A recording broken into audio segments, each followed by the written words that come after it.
Good morning, everyone. It's Pierre with Overview Property Inspection.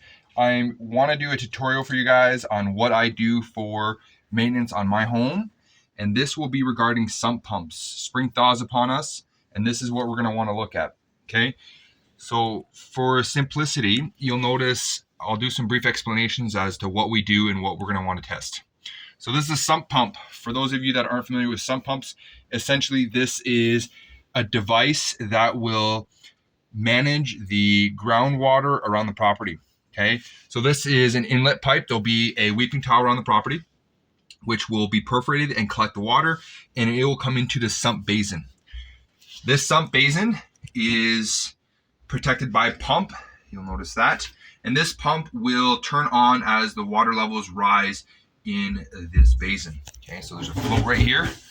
And this float, as the water level rises, it'll engage the pump. I don't have it plugged in right now, but in essence, it's to help protect the house.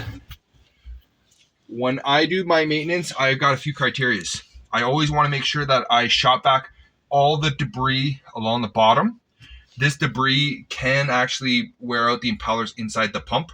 I always encourage clients to have two pumps if practical. The best approach will always be to have a battery backup system.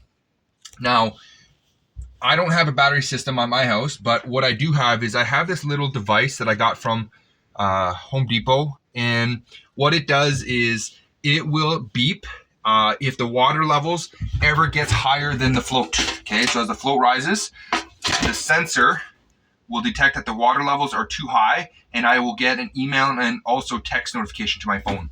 Okay, this is kind of a fail safe. However, under extreme weather patterns, the water can actually come inside the basin at a high rate.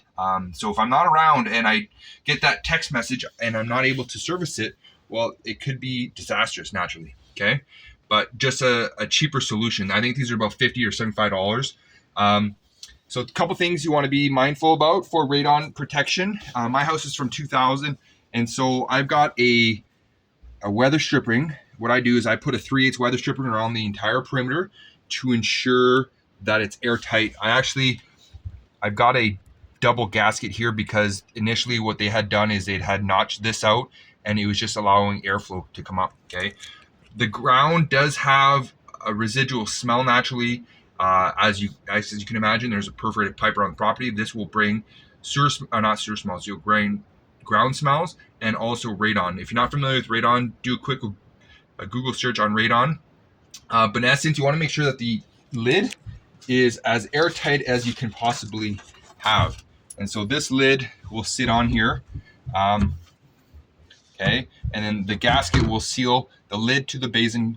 And then what I do is I've got intermittent screws. So currently I'm just doing this upgrade, and I only had originally 4 screws. So what I plan on doing is I'm going to have one in each corner and then maybe 2 midpoint, just as a precautionary measure. And because my sump basin lid is a little bit warped, it'll help ensure proper seal.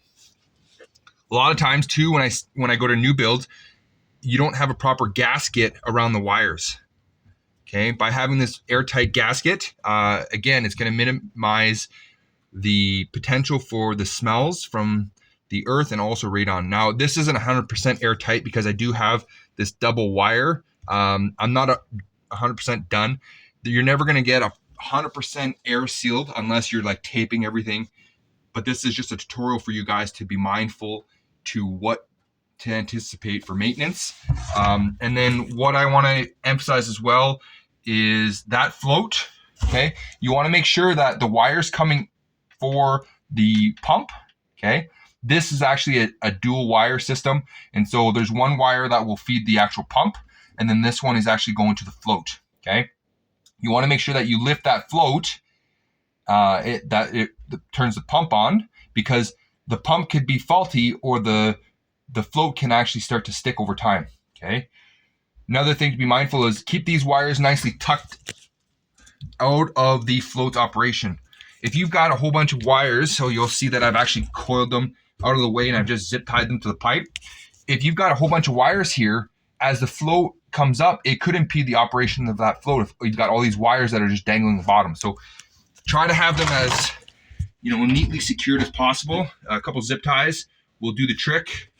Okay. And that's what you can anticipate when you have a sump pump, some maintenance for you guys to do. And again, test that sump pump before that spring thaw. If you have any questions, reach out to Overview Property Inspection. Look forward to more videos for you guys. Enjoy the rest of your day.